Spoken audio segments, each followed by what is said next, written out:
మన రక్త సంబంధికులు గాని, మన అమ్మ తరపు వాళ్ళు గాని, నాన్న తరపు వాళ్ళు గాని, ఎవరైనా సరే మనం ఆపదలో ఉన్నప్పుడు ఆదుకునే శక్తి సామర్థ్యం ఉండి, మనం ఆర్థికంగా నష్టపోయినప్పుడు, కష్టాలు అనుభవిస్తున్నప్పుడు ఏదైనా రూపాయ 2 రూపాయలు సహాయం చేసేటువంటి ఆర్థిక స్తోమత ఉండి, ఈ సాయం చేస్తే ఆ కుటుంబం గ్రోత్ అవుతుందిరా అన్న ఆలోచనలో ఆ పరిస్థితులు ఉన్నప్పుడు ఆ సాయం చేసేటువంటి శక్తి సామర్థ్యం ఉన్నా ఈ రోజుల్లో ఆ సహాయాలు చేసేటువంటి పరిస్థితులు లేవు.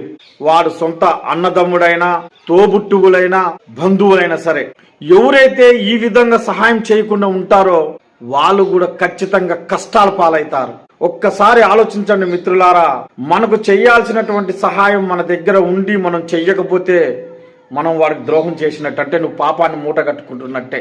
వాడికి సహాయం చేసేటువంటి ఆర్థిక స్తోమత ఉండి వాడికి నువ్వు సహాయం చెయ్యకపోతే ఆ కుటుంబానికి నువ్వు నష్టం చేసినట్టే.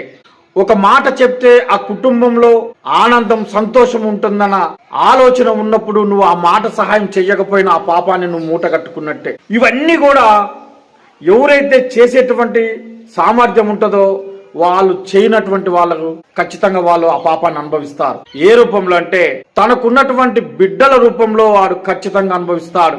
వాళ్ళ ఇంట్లో ఆడపిల్లలు ఉండని, మగపిల్లలు ఉండని, వాళ్ళకి సరైనటువంటి సక్సెస్ రాకపోవడం, వాళ్ళకు పెళ్లిళ్ళు కాకపోవడం, వాడు ఏదన్నా చెడు వ్యసనాలకు అలవాటు పడటం, లేదా బయట ఏదన్నా గొడవలు చేసి ఇంటికి చెడ్డ పేరు తీసుకురావటం, ఇవన్నీ కూడా ఆ కుటుంబాన్ని వెంటాడతాయి. అందుకనే మిత్రులారా, మన దగ్గర మీరు చూడండి, మీ చుట్టుపక్కల చాలా మందిని చూడండి, మీ బంధువులలో చూడండి. మనం కూడా అంటాడు, అరే ఆ రోజు వాడు మనకు సాయం చేయలేదో చూసినా ఈ రోజు వాడు అనుభవిస్తున్నాడు రానే అనే సందర్భాలు కోకొల్లలు. మిత్రులారా, అందుకనే మనకు చేయాల్సినటువంటి సహాయం మన చేతిలో ఉన్నప్పుడు ఖచ్చితంగా మనం సహాయం చేయాలి. సహాయం చేస్తే వాడు గుర్తు పెట్టుకోకపోయినా పైన ఒకడు ఉంటాడు, వాడు ఖచ్చితంగా మనం చూస్తాడు, మనకు సహాయం చేస్తాడు ఎవడో ఒక రూపంలో.